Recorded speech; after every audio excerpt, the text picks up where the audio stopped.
last night. This team was incredible last night, and Matt Strahm from the bump was unbelievable. Now his last 9 innings as a starter, mind you, his 3 appearances on the season, 2 of them are as a starter. 9 runs of scoreless baseball. 9 innings of scoreless baseball by Matt Strahm. How about that? A perfect game for the Phillies in terms of overall entertainment, in terms of overall offense, and starting pitching. And most guys in the bullpen were okay, but they had some struggles there with our man McKinley Moore. But this game was awesome. To take it from start to finish. I'm on Twitter, like everybody, right? Most people, right? And I'm looking and I'm scrolling and I see, the lineup's out. Bryson Stott is on top of the order there. Knee-jerk reaction. I didn't like it. I went, no. So now you got Trey Turner, but you're going to bump him down in the order and put Bryson Stott as the leadoff guy. You're not even going to put Kyle Schwarber at the top of the order again. Where a lot of people thought, you're not going to move him 46 home runs. You're not going to take him out of the leadoff spot. I was like, get him out of the leadoff spot. Trey Turner is a leadoff hitter. You don't have Schwarber go up to lead off again. And I think if you gave most Phillies fans a guess and say, Trey Turner's in the lineup, but he's not leading off, who's leading off? Oh, well, it'll be Kyle Schwarber. He's leading off. No. Bryson Stott gets the leadoff spot. Again, knee-jerk reaction. I didn't like it. I think to myself, if you're going to have a shuffle this early in the season of the order, then why aren't you moving maybe Alec Bohm into the cleanup spot, for instance? Why aren't you doing something like that? Why don't we just start having knee-jerk reactions all over the place when it comes to how this season's going to start out and how these guys are faring in the lineup? And then I remembered that Bryson Stott, and this is before the game, Bryson Stott's a baller. Nothing phases Bryson Stott. There are some guys that you can think about it where you say, oh, you know what? He can't handle this. You don't want to give him that responsibility. You don't want to put him out in the forefront and have him lead the way. You can't put that kind of pressure on a young guy. And then I remember this was a guy that came into the lineup last year and just said, the Phillies organization basically said to Bryson Stott, hey, sink or swim, fella. Go out there and play. And he went out there and he performed, especially in the second half of last season. So you can't shake Bryson Stott. And then I also thought, what did Rob Thompson do last year when the Phillies organization brought up Derek Hall? They needed a little first base help. They bring up Derek Hall. Does he bat a bopper like that? A bopper in the minor leagues? Does he bat him 7th in the order? Does he bat him 8th in the order? No, his first game in Major League Baseball. You remember where Rob Thompson had him batting? He had him batting right there in the cleanup spot. And why is that? Because that's what he's used to. That's his routine. And these guys, all of them are creatures of habit. So he just put him right out there and said, hey, have at it, young fella. Rob Thompson likes putting guys in positions where they'll have success, where they're going to be comfortable. And he knows that he's not going to shake a guy like Bryson Stott. And, man, did he help out the Phillies in that third inning. 15 runs, 20 hits. It all really began there in that third inning. Caveman himself steps up to the plate, hits a bomb off Sandy Alcantara like it's nobody's business. You have, who was it? Was it Bryson Stott? Bryson Stott waiting for him on the top step of the dugout, calling him out and saying, hey, man, nice home run, but you didn't give the Reese Hoskins rock on to the bullpen. You got to acknowledge your teammates out there. Cave, Miss Guzzi, turns around, gives the rock on to the Phillies bullpen, trots on back down. Then the next thing you know, this Phillies lineup really started hitting. With 2 outs, by the way. You go up there with Clemens, who was their fill-in first baseman yesterday. Clemens goes up there. He flies out to right. Stubbs strikes out, unfortunately, chases something in the dirt. Stott then hits a little single to center field. 2-out Lightning. Let's get it going here, okay? Stott then steals second base. Trey Turner singles. Stott scores on that. And I'm thinking, you know what? Having Bryson Stott at the top of the order here. Having him, then Turner, or maybe Turner, then him. However you want to work it from this point on. With those kind of table centers, you basically got 2 Trey Turners at the top of the order now if Bryson Stott performs well in this new role. Which, why would I believe he doesn't? 2 hits last night. And by the way, had a 6-pitch at bat as his first leadoff at bat in the major leagues. Not too shabby. But comes up in this particular instance there. gets the single on 6 pitches in that at bat as well. Trey Turner comes up. He sees 5 pitches. Next thing you know, you got an RBI single there. Kyle Schwarber works a walk on 5 pitches. Not too shabby. Nick Castellanos only needs 2 pitches to hit a double. He knocks in a couple of runs right there. Next thing you know, the Phillies are up in this ball game 3-0. And then Alec Bohm steps up and just mashes a single and gets the Phillies up in this game 5-0. You got a double from Brandon Marsh. Great to see that.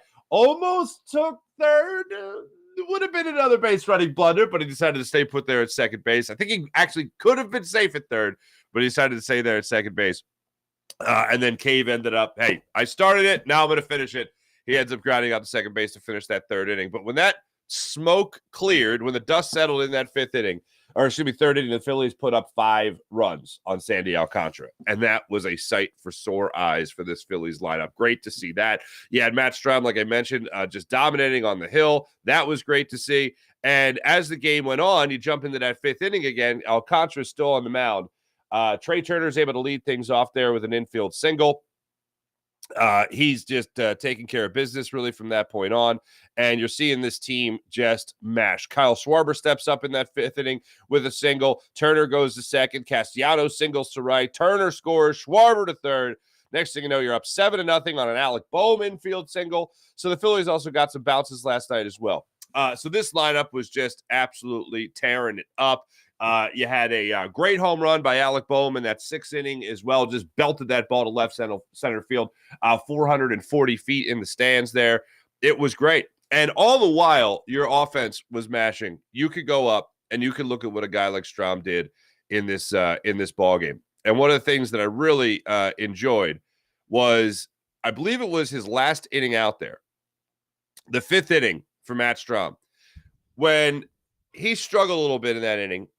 He goes down in the count 3-0 to Stallings.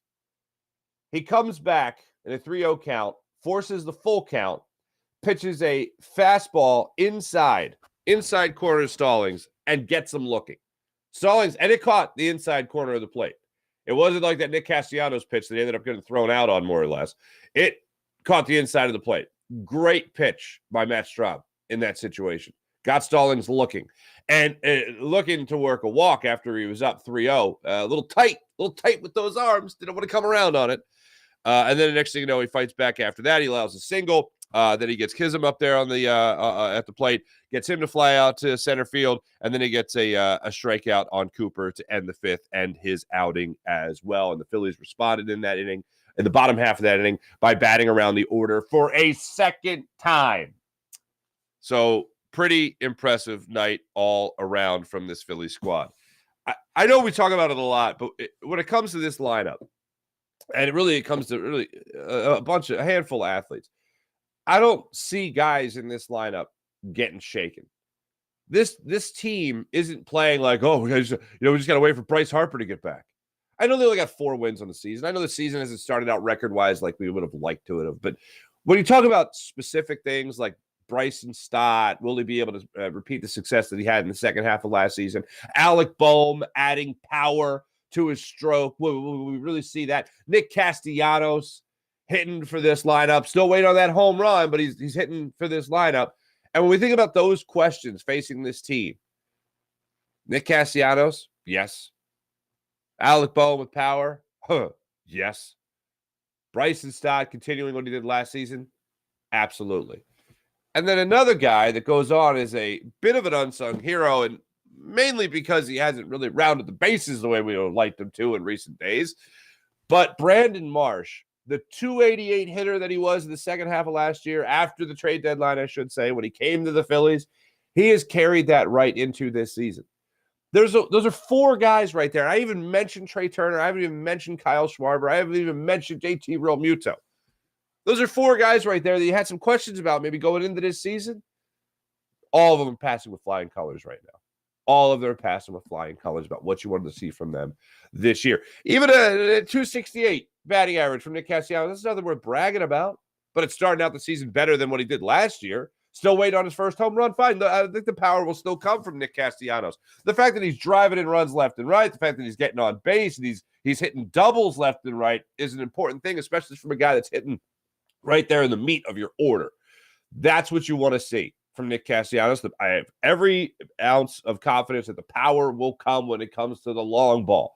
But when you're driving in runs and you're getting doubles and this lineup's hitting triples and you're stealing bases, getting a guy up there with a good slugging percentage is miraculous. And when you get a guy that is hitting for extra base hits the way Nick Castellanos is so far this year, that's something that you can certainly celebrate and something you can certainly look at as a victory coming over from what you saw last year. So very impressive win by the Phillies last night when you talk about what's on the hill. Very impressive win when you talk about what's coming at the plate there. So look forward to hopefully they continue that today with their man, Aaron Nola, on the hill yet again. Good bounce back performance in his last time out. 2 runs allowed while he was in the game.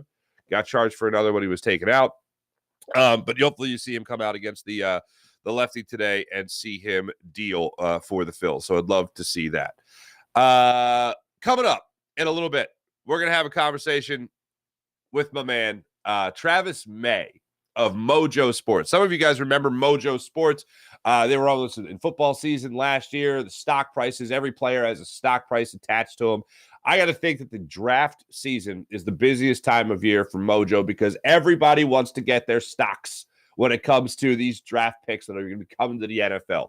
Mojo uses the skilled position players, the quarterbacks, wide receivers, running backs, tight ends, like fantasy, for instance. You buy low, sell high when you talk about a guy like Jalen Hurts, for instance, at the end of last year.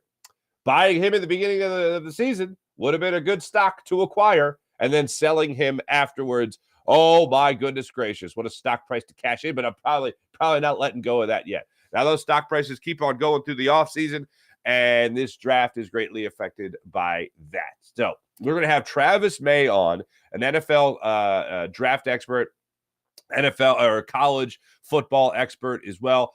He'll tell us about Bijan Robinson, for instance, and where he could go in this draft and what this team can do. What this Eagles team can do when it comes to who they're going to be taking in the upcoming NFL draft, what they'll do at 10. I ask him at the end, who's the guy? And I feel like this is always the best way to ask the question because some people can like to skirt the question.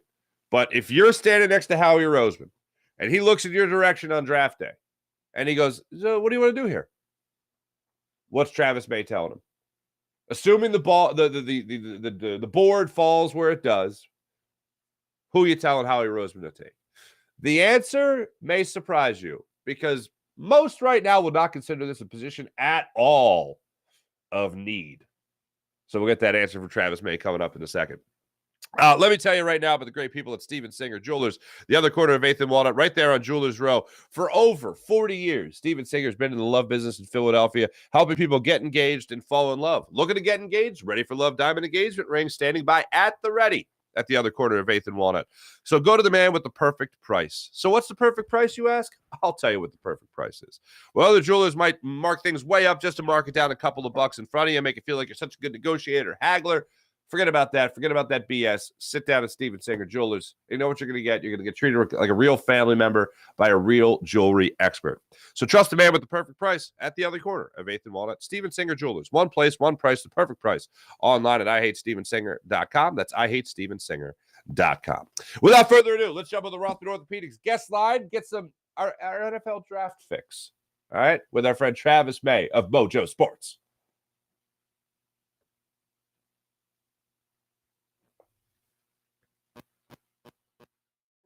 Orthopedics guest line, Travis May, the lead college football analyst for Mojo. You're aware of Mojo for this program, of course. Travis, welcome in, man. How you doing?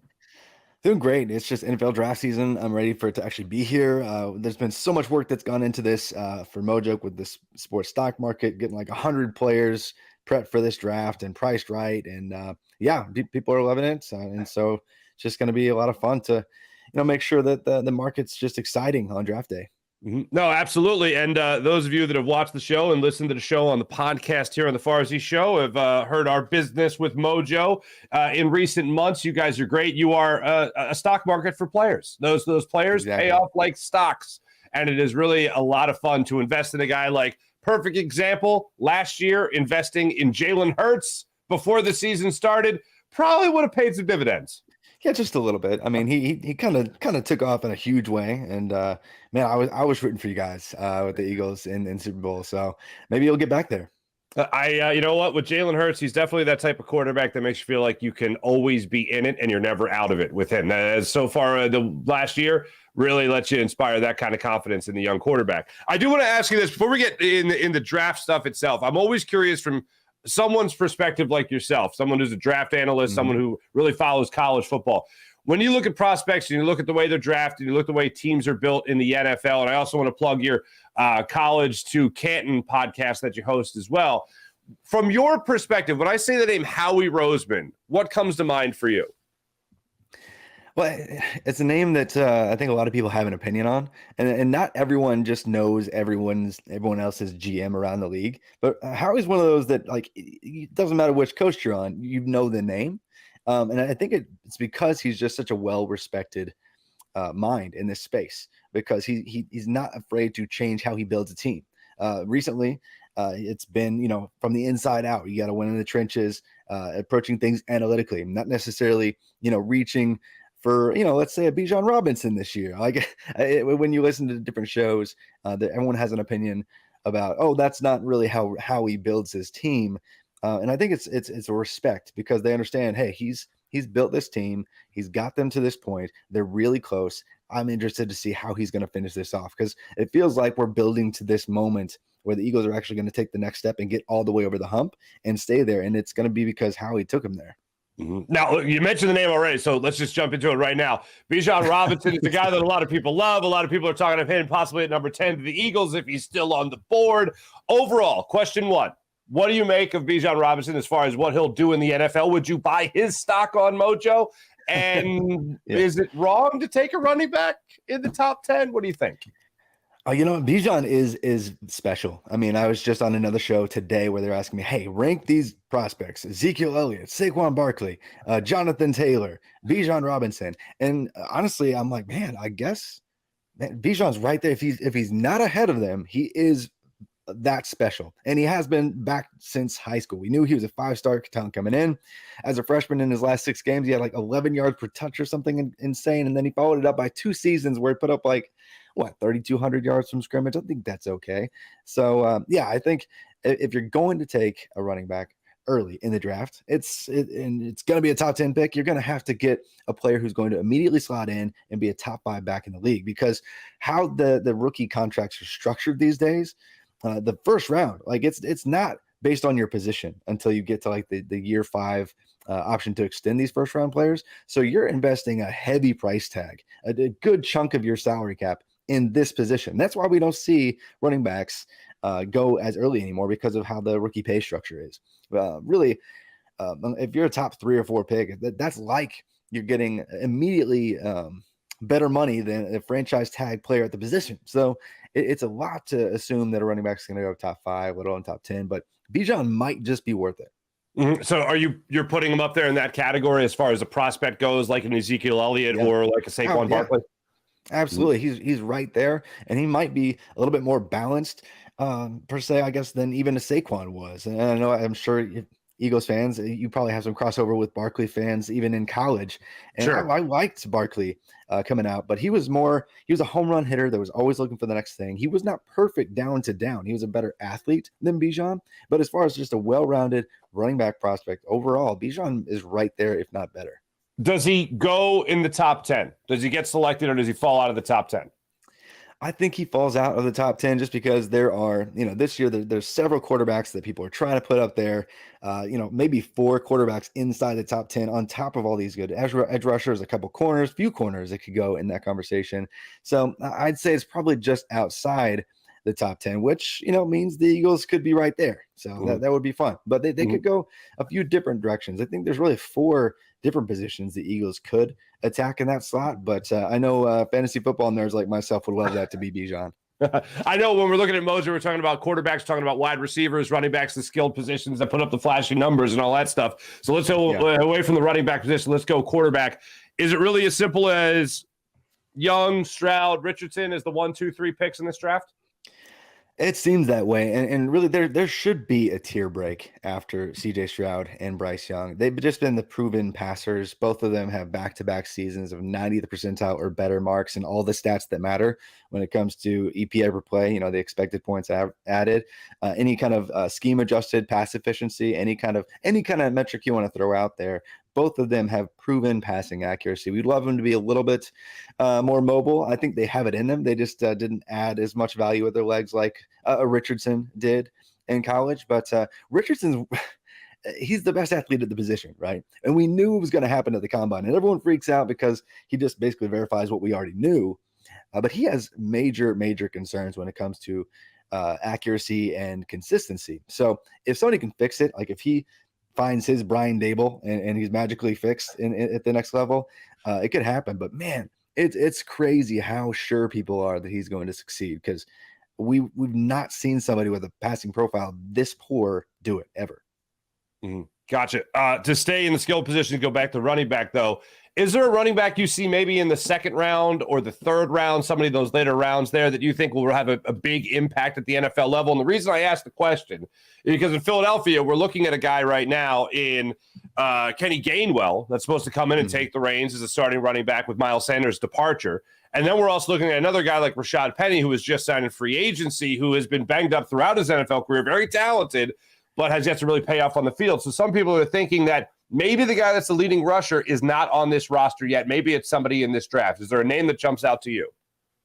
I think where the Eagles are actually situated right now is great, because there's probably like 15 guys that are in the conversation that are good enough to maybe go inside day 2. And you guys are what, pick 94 or somewhere around there? As of right now. Round 3. And so you could stay right there and have some very fantastic talented running back just fall in your lap. I mean, guys going in that range mock drafts right now, Tank Bigsby out of Auburn, just a tackle breaking monster who didn't have a perfect production profile, but coaching change, dumpster fire offense collectively. But I like him as a talent. He's been good for his entire career. Zach Evans, raw talent, not properly utilized in college, but he's being mocked in that range. Sean Tucker out of Syracuse. He's not tested like we wanted to get some verified athletic testing out of him, but I think he could go in that range. There are a number of backs that have sufficient size, better, more prototypical size than your Kenny Gainwells, that could take on a significant workload, that are all going to be available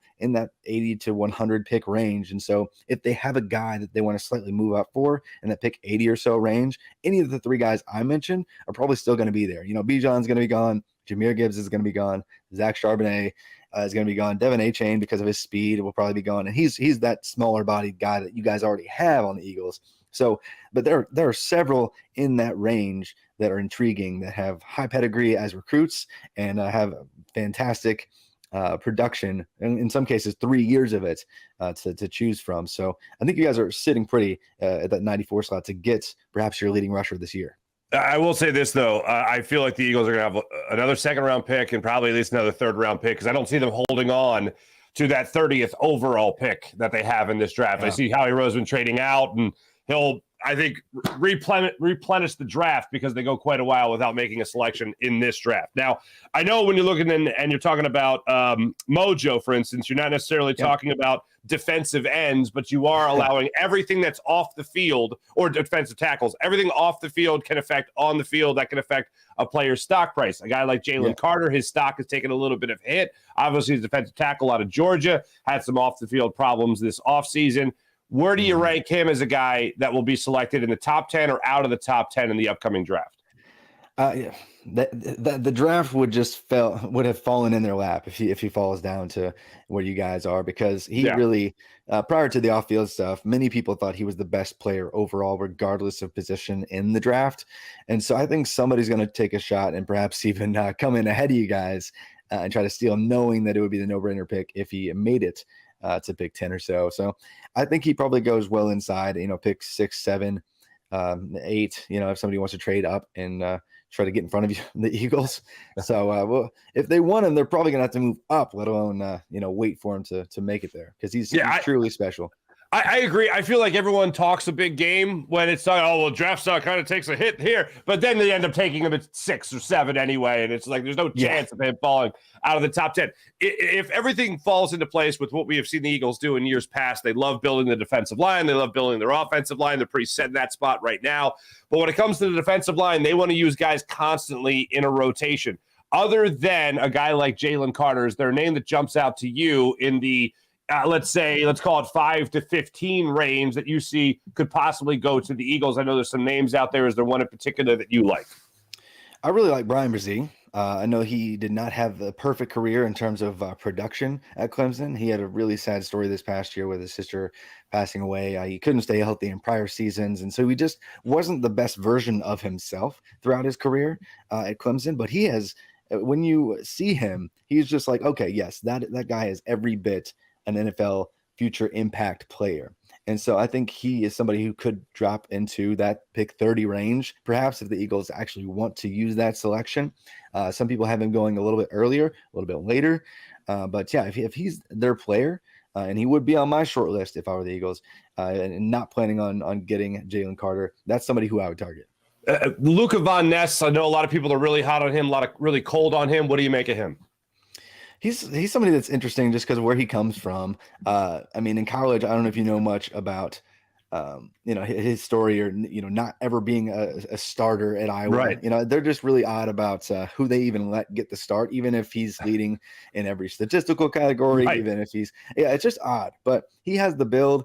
I think he was raw, I guess, like you could say, until about halfway through this past season. But I think he's somebody who could definitely go around that pick 10 range if you wanted to get just another monster off the edge that could contribute to one of the most stacked position groups in the league already with the Eagles. So I like that pick for sure. But I think tools wise, it'd be hard to argue with even like a Nolan Smith instead.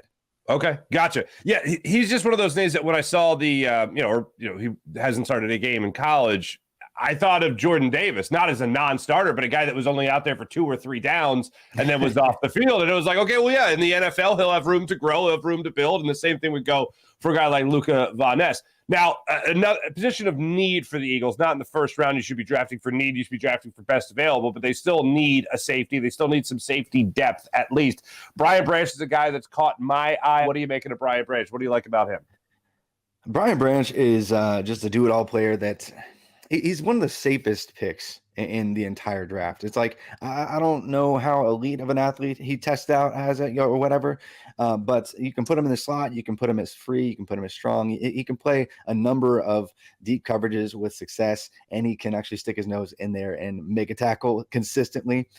Is he an elite playmaker? Is he elite in any way, shape, or form necessarily? I'm not sure. I would say no. In fact, I actually like Jordan Battle, his teammate, just as much. And he's going, around or, maybe even more than around later. So yeah, Brian Branch, I like, and I get that you guys need safety help. But I would probably, if there was a way to wager the exact position of any pick in the draft, like as the pick approaches, I think you guys are sitting like at 62 or, there at the end of round 2, I would bet almost anything that pick right there, 62, is the safety selection because of the number of safeties that are available in that range. I mean, you got being mock drafted in that range right now with Jordan Battle, like I already mentioned, Jamie Robinson, Florida State, Sidney Brown, Illinois, Antonio Johnson, Texas A&M. There's a half dozen guys almost that could be that pick, and if they could get their pick of the lot in that range, they could invest in more, I guess, important, or at least when it comes to cap prioritization, positions in another direction than safety in round 1. The last name I want to throw to you, because it's another name, and I know the Eagles, they like this position as well. It's been a long time since they took a corner in the first round. They just invested money with Darius Slay and James Bradbury. This is a name that's come out there. I don't believe in the name in terms of it going to the Eagles, but I like his play because he's got great leadership. Everything you read about him is this guy is all about the game of football. He lives, eats, sleeps, breathes the game. Devin Witherspoon. What do you like about him? Mm-hmm. Man, Devin Witherspoon is a lot of fun, and he would be almost one of those another player like, man, the draft just came right to him, because I think I see him getting mocked in the 6 to 8 to 9 range, like just before the Eagles, and he is that just I don't know. He plays with an attitude. He plays angry. And he's not afraid to, like, he was a special teams captain at Illinois before he became the all-star, defensive back that we see now. And so as far as defensive backs go and the mindset that you want at that position, it seems to me that he has every bit of that kind of play. And Illinois' defense was fantastic, mainly because of him. And so I really like, also his teammate who's going to go out early as well, but he doesn't have necessarily prototypical size, but I love him. He's super scrappy. And if it's not Witherspoon, I definitely would suggest taking Christian Gonzalez because he's like the prototype, and I get that, it's not sexy because you just brought back 2 corners, but they're older. I mean, like, both corners you mentioned are at least 29, 30 years old. Yeah. So you got to get younger and faster and scrappier maybe at the position. So Witherspoon has that scrappy attitude and play style that is just fun to root for. And Gonzalez is the just perfect specimen and prototype. So either direction you want to go, Gonzalez would probably be safer, but Witherspoon might be more fun. Gotcha. This has to be the craziest time of year for someone in your position, not just for the draft, but everything at Mojo is all about investing in players as stocks. And right now, the draft is all about that. What player you're willing to invest in with a first-round pick is a big investment for these NFL teams. You can be like this as an NFL fan if you go on Mojo, download the app, have yourself a great time. Mojo is the first fully regulated sports stock market where you could be, you can bet on athletes and their stocks, essentially. It's a great app. I always have a lot of fun on it. We've talked about it a lot on this show during the football season, so I look forward to doing that again. And you guys are adding hundreds more college football players this summer. It is a great time, Travis. I really enjoy it.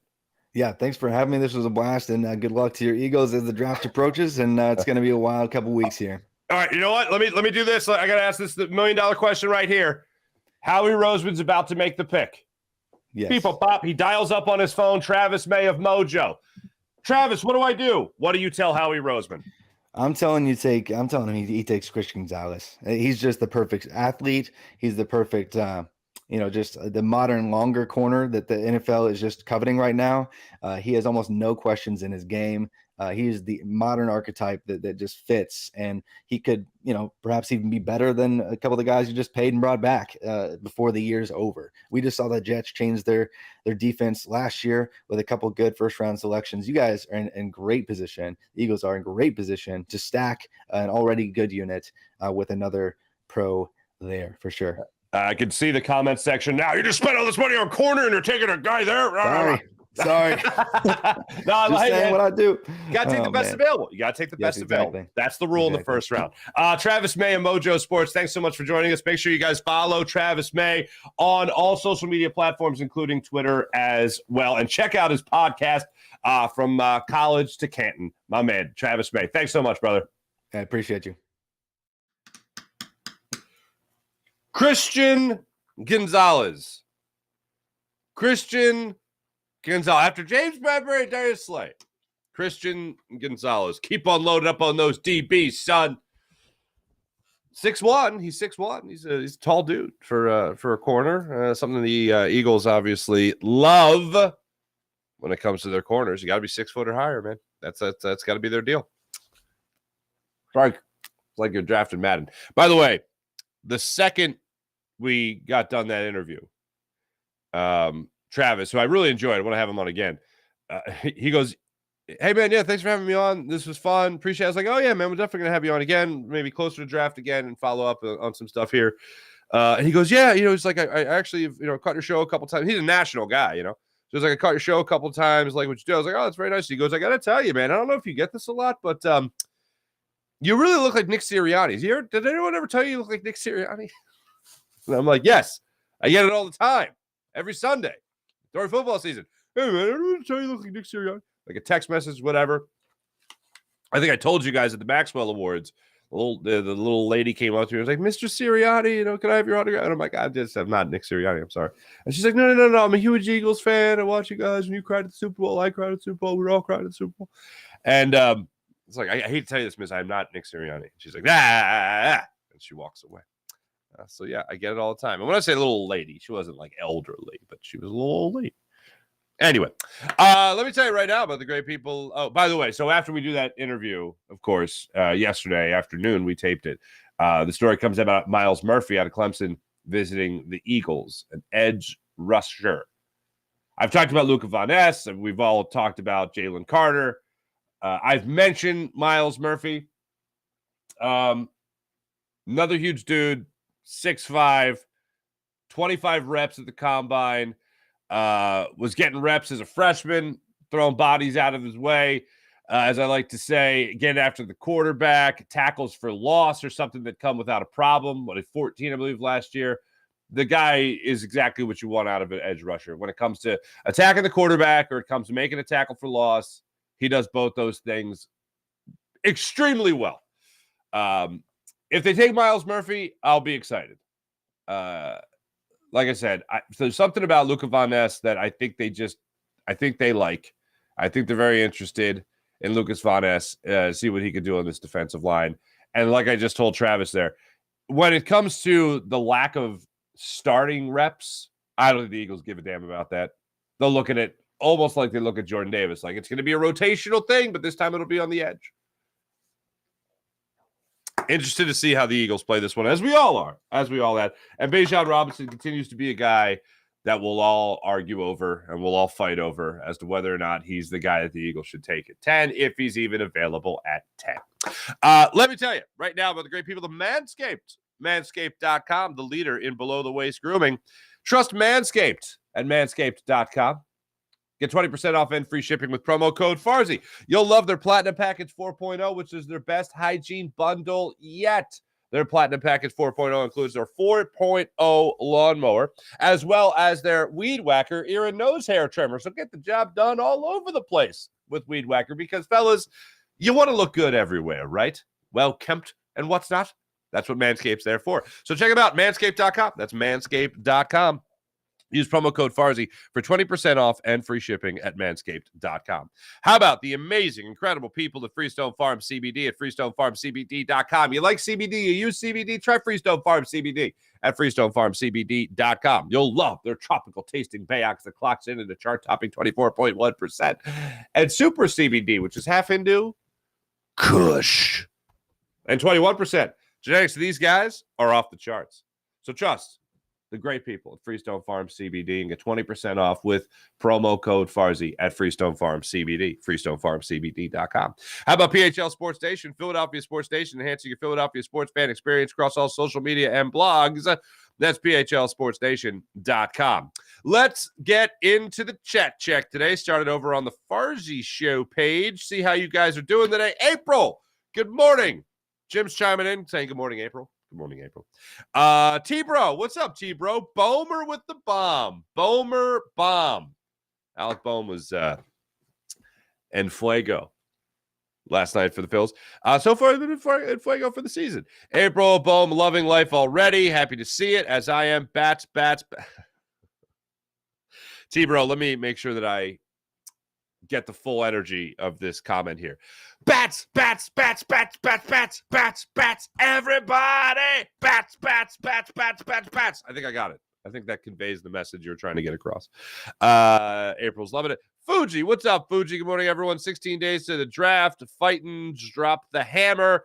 All is right with the world. Damn right, Fuji. Alyssa, what's going on? Miss Bird Gang. How are you? Everyone, talking a little spring break here. April, hope you enjoyed the spring break. Already over. Otherwise, no way I'd be awake right now. Alyssa, there you go. A lot of Sixers conversation towards the end of this week with the playoffs starting up against the Nets. Play-in tournament starts tonight. We'll get into that in the morning rush. That's nice. Everyone catching up. Beautiful. April, I'll go ahead and not read that one out loud. Mihai Sanchez, what's going on, man? Morning, Mark, everyone. Phil's finally break out. Bohm is about to become an all-star third baseman. I'm calling it. I'm mentally preparing for only 1 to 2 runs tonight, since that's just the luck of the Phillies. Go figure. Mihai, yeah, I'm going to keep on riding the wave, man. I'm going to keep on riding the wave. I'm going to keep on the positivity. Bryson Stott leading the way after the game. You heard from what's his name? You heard from Rob Thompson talking about Bryson Stott, and he said that would you put him up against a lefty tonight for Luzardo of the Marlins? And he said, yeah, we'll talk about it. But yeah, I'm not afraid to do it. So I'm curious to see if he keeps the 1-2 punch of Trey Turner batting behind leadoff hitter extraordinaire now, Bryson Stott. You know what I mentioned the 6 at bats, or the 6 pitch at bat that he had to lead off the game. Then saw another 6 pitches before he put the single in the outfield there. And then he stole the base, and then he scored. Like, that's a leadoff hitter. Trey Turner then follows the same exact thing. Like, 2 Trey Turners at the top of the order. I'll take it. So there you go. Dusty, what's up, Dusty? What's up, Farzy? Love to see the Phillies frying the fish. As did I. Loved every second of it. Let me hop over to the Janky Media YouTube channel. So you got T-Bro. You're in both chats. You sly dog, you. But thank you for highlighting that our sound was broken. Anthony Scott, our sound was jacked. You're correct. The sound was jacked. Sorry about that. We fixed the problem. Anthony Scott, you're good now. Thank you, Anthony. Mint Diggity. Becoming one of my favorite names. You were down there at the park yesterday. That's awesome. What a party. I love hearing that it's a party at Citizens Bank Park. Sean Kilrain. Good morning, Farzy. Crew. Bombs away last night. Everybody hits. Woo-hoo. I miss the everybody hits guy. I know I'm in the minority there, but I miss the everybody hits guy. This is mostly a Veteran Stadium thing. And I do recall maybe 1 or 2 times I heard him at Citizens Bank Park. Maybe it was an imposter. I don't know. But I do miss the everybody hits guy. It certainly felt like that. 15 runs, 20 hits. Everybody hits. Literally, everyone hits last night. Was Clemens the only one? I meant to double check that. Was Clemens the only one who didn't get a hit last night in the ball game? I feel like I need to know that information right now before the morning rush, before I go any further. Or did he end up getting a hit later? Uh-oh. Please don't see a goose egg. Goose egg! Cody Clemens did not get a hit last night. Garrett Stubbs got a hit with 1 hamstring. Poor guy. Friend of the show, Garrett Stubbs. That's the wrong button. This is the right button. So good morning, Sean Kilrain. I would like Christian Gonzalez, but I see him going to Atlanta. It could happen. Would love for him to take Bijan. He's a game changer. Instant upgrade of the offense. I wholeheartedly agree with that. I still don't see the Eagles doing it. The Eagles want long-term success. I think the biggest argument for Bijan Robinson in the first round is that you talk about impact players. And you talk about getting guys that are immediately starters on your offense. You have an offense that is pretty damn stacked when it comes to weapons. Wide receiver, tight end, running backs are good right now. You get Bijan Robinson, you could certainly be great. And I think you can still be great behind this offensive line. That's the thing. Seeing a running back like that, like Bijan Robinson, and the talent that he has, and the strength that he has, the power that he has, the speed that he has, seeing him behind this offensive line is a very intriguing thing. It's very curious to see how that would work out. But the thing is, with the Eagles, you could draft a quarterback that won't cost or a running back that won't cost nearly as much, and still have a lot of success, because every running back that plays on this team, you got a grade on a pretty nice curve there, considering this offensive line is so damn good. So do you spend money on a running back where a lot of other people can do a pretty damn good job? Maybe not as good, but it's still a pretty damn good job. And are you happy with the investment you made with Rashad Penny, and hope and cross your fingers that he doesn't get hurt this year? Because I know everyone's curious, and yes, seeing Bijan Robinson run behind this offensive line would be incredible. But a healthy Rashad Penny behind this offensive line could be pretty damn impressive as well. And I think Kenny Gainwell will just get better. And as much as I love Miles Sanders, I don't think you're going to miss Miles Sanders. I think you're going to get a lot of what Miles Sanders did in Kenny Gainwell. But Robinson is a very interesting thing. And like I said, the biggest argument for him is that you're getting an impact player right out of the gate. Not another rotational piece to the offensive line. Not a let's see what the safety does if it's Brian Branch, who Travis May called like the safest pick in the draft. It's a very interesting thing that'll happen here in this NFL draft, especially when the Eagles are not 1 but 2 first-round picks. So we'll see how that goes. Thanks, everybody. Dusty, I'm so happy for Bohm, Stott, and Marsh, the young guys putting on a show. Absolutely.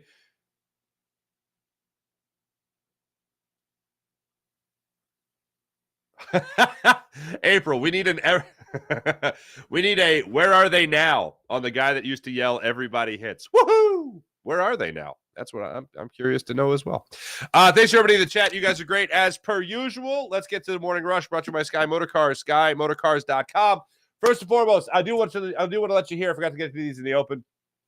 After the game last night, Rob Thompson addressed the media where he talked about that third inning rally and what helped them get it going when they put up a 5 spot. Here is Topper after the game. Yeah. Well, Cave got it going with the home run, obviously, and then they got 2 outs, and yeah, he got it going. Stolen base, Turner base hit, stolen base, Schwarber base hit, I believe. Castellanos double, so it just opened things up. So it was good. Stott had really good at bats. Saw a lot of pitches, work counts, couple hits. Had a good night. Comfortable is how he looked. And one of the things I really loved about Bryson Stott, and if you guys didn't see this last night on the Jacob Media YouTube channel where I'm doing a little Phillies post game for you, is after every game. I'll be on tonight, Jacob Media, after the Phillies game, 6:40 start time. Don't miss it. Not for the post-game show, for the game, of course. I'll be on after the game. However, one of the things that really impressed me is that in his second at-bat, so he goes up in his first AB, sees 6 pitches, Bryson Stott. Then in his next at-bat, he steps to the plate, and at one point in the at-bat, Sandy Alcantara dusted him with consecutive 98-mile-per-hour fastballs, whoosh, just right under his chin. And Bryson Stott bails out, comes in, another pitch comes in, he bails out, he goes back in, and he puts the line drive up the middle for a base hit on Sandy Alcantara. Oh, I'm sorry, did you try to rattle me? Did you try to rattle me? I can't be rattled on Bryson Stott. So that's what you saw in that particular inning, in that third inning. Then this is Rob Thompson on what he had to say about Bryson Stott, putting him at the top of the order and why he felt it was okay to do that. Yeah, getting him up there and getting him on base in front of Turner and JT when he's in the lineup, and Schwarber and Castellanos, and then Bohm.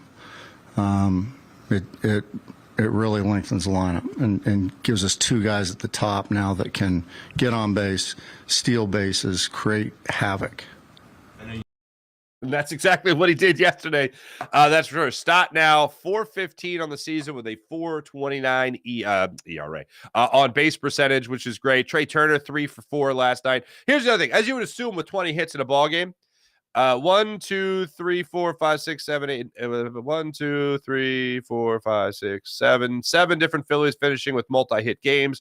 1, 2, 3, 4 different Phillies finishing with 3 hit nights, including Trey Turner, including Nick Castellanos, including Alec Bohm, and including Brandon Marsh.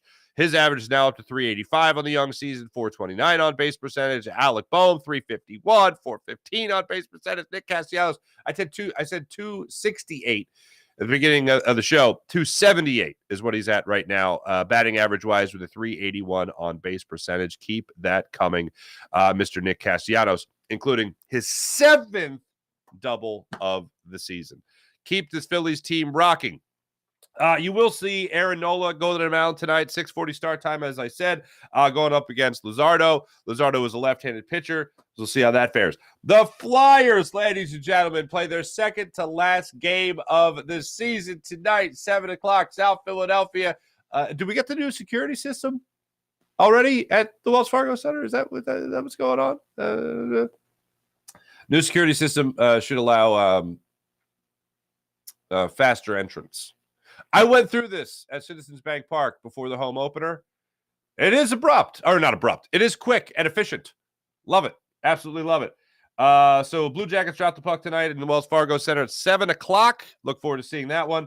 And then congratulations to Villanova's Maddie Segrest going to the Dallas Wags of the WNBA. She went 3rd in the WNBA draft last night. Congratulations to her, Villanova's own local product. Great to see that. It's the highest a Villanova player has gone, man or woman, in over 50 years. That's pretty damn good. I mentioned Miles Murphy out of Clemson coming to visit the Eagles, so we'll see how that works out. That's nice to see. And a lot of good things humming in the Philadelphia sports scene. So look forward to seeing what else comes to the table here.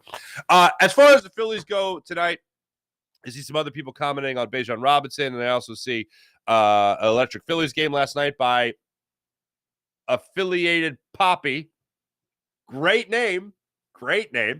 As far as this Phillies game goes tonight, I'm a big believer in letting guys in baseball get comfortable in the batting order. And I know sometimes people say, familiarity breeds contempt, right? I am, or content, depending on how you want to use it. I'm a big believer in letting these guys be as familiar with their batting spots as much as possible, with the batting order as much as possible. Let them get into that routine. I think that really helps guys. So if you're going to make a major move, like having a guy go from 6th, 7th, or 8th in a lineup to leading off, if you're going to do that, let him get settled in there. And I don't think Rob Thompson is doing it just for the sake of doing it for one night. He put him up there. He didn't put him up there against some 4th starter, some bullpen guy who was, or a bullpen arm or a bullpen game. He put Bryson Stott at the top of the order against Sandy Alcantara. If he's going to do that against the reigning Cy Young Award winner of the National League, then why wouldn't he do that against the guy just because he's a lefty like tonight? So if he did say there's serious consideration of Bryson Stott leading off again tonight, I don't think you just do it for one game. I don't think you do it just for against righties. I think you're doing it to set the table. And one of my favorite things that we don't talk about enough when we rehash some history here, one of the things we don't talk about enough is in 2008, 2009, 2010, 2011, how great the table setters were for the Phillies in that lineup. Jimmy Rollins and then Shane Victorino getting on base for Chase Utley and then Ryan Howard. 1, 2, 3, 4. That sounds like some runs. Stott, Turner, Schwarber, Castellanos, Bohm, Real Muto in the mix. That sounds like some runs. I loved what I saw when the game started yesterday. I told you, the knee-jerk reaction to it was, why are we making this move now, this early in the season, put him in the top spot? I don't like this. And then the more I thought about it, I was like, whoa. I might not generally like the idea. But Rob Thompson has proven in his brief time so far as the Phillies manager that he's got his fingers on the pulse of this clubhouse. And he knows what guys can handle and he knows what guys can't handle. He's not going to give anybody too much unless he really feels this version of too much ain't going to be that bad for this guy. So Bryson Stott getting the leadoff spot ahead of Trey Turner against Sandy Alcantara. You want to talk about a vote of confidence by a skipper for a young player? That's a pretty big vote of confidence. And man, did the top of the order not disappoint last night. Look, let me just get this out of the way. You're not going to – Bryson Stott leading off is not going to mean 15 runs, 20 hits every night, okay? But damn, that's one hell of a way to set the table for guys like Schwarber. That's one hell of a way to set the table for Castellanos and Bohm. Just wait. Just wait for Bryce Harper to get back into this lineup. I can't wait. One last thing I wanted to get to here in the morning rush. Rhys Hoskins addressed the media before the game last night and said all the right things as far as being there for his teammates, and said all the right things about trying to get back for the playoffs and all that stuff.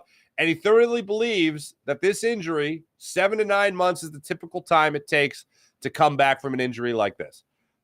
I'm not going to bet against Rhys Hoskins, but I am going to root. I'm not going to bet that Rhys Hoskins plays for the Phillies postseason or not this year, but I'm going to be rooting for him. I'm not going to bet that he plays, but I'm going to root for him. He's an easy guy to root for, I think. And he's a guy that I think you see 1,000 guys, man, they would follow this guy into the fire. And for whatever reason in this clubhouse, I mean, he is the guy. I mean, factually speaking, he is the guy that it's the home-groomed product, and he's been here for the longest time. And you got other home-grown products here, but not like Rhys Hoskins. This guy just finds a way to lead, and this team follows him. And they respect the hell out of Kyle Schwarber, and they love Bryce Harper when he's in the lineup, of course. They love him regardless. But Rhys Hoskins is a guy that everyone in this locker room rallies around. I hope that he does play at some point this season. I hope the Phillies make the playoffs, and I hope he plays in the playoffs. Not betting on it, but damn, I'm rooting for him. And to see him come out and address the media yesterday and say, look, it takes 7 to 9 months to get over this. I think every athlete wants to make the doctors look foolish, and that's going to be my goal right now, is to get out there and play baseball this season. Good for you, man. Good for you. Thanks for watching. Thanks for listening. This has been the Farzy Show, presented by Steven Singer of Steven Singer Jewelers. One place, one price, perfect price. Online at stevensinger.com. Those are the Farzy Show YouTube channel. Thanks for watching. Those are the Jacob Media YouTube channel. Thanks for watching. I'll be with you guys tonight. Post Aaron Nola versus Jesus Luzardo getting the start for the Marlins tonight. 6:40 start time to that game. Be back with you guys after that, and then we'll be back with you guys tomorrow morning. Oh, and of course, to the people on the podcast, thank you so much. Jim Hyder produced the program, did a wonderful job. This is a Buzz Sports Entertainment production. My name is Mark Farzetta. Have a great rest of your day, everybody. Talk to you guys tonight and tomorrow. See you.